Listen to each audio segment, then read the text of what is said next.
Fil-Bażilika ta' San Pawl fir-Rabat ingħatat l-aħħar tislima lil Jonathan Cardona li miet nhar il-ħamis li għadda 4 ta' Ġunju fl-omor ta' 50 sena.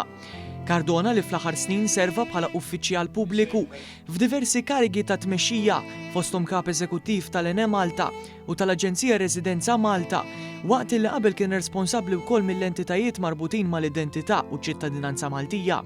Waqt il-funeral it-3 wara nofsinhar, l-Arċipret ta' Rabat Father Joe Mizzi qal fl-omelija li Jonathan qatt ma kien bniedem li jfittex it-tifħir jew il-kliem sabiħ, iżda kien raġel umli, paċenzjuż, ċajtir u pożittiv.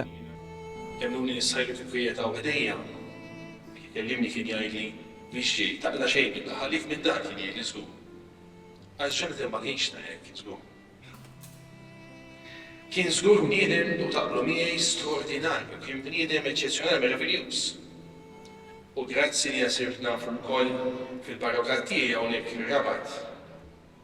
Kien ħabib tas-sew li stajt nammira fih l-umiltà, il-paċenzja, it-tjieba, kemm kien pożittiv, kemm kien ċajtir.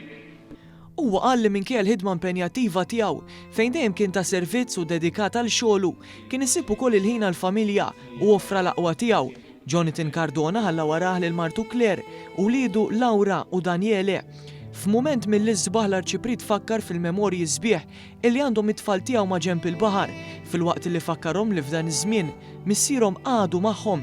Preżenti għal din iċ-ċelebrazzjoni tal-ħajja kien hemm fost l-oħrajn il-Prim Ministru Robert Abela u martu Lidja, is-Segretarju Permanenti Ewlieni Tony Sultana, l-eks Prim Ministru Joseph Muscat u l-familja tiegħu.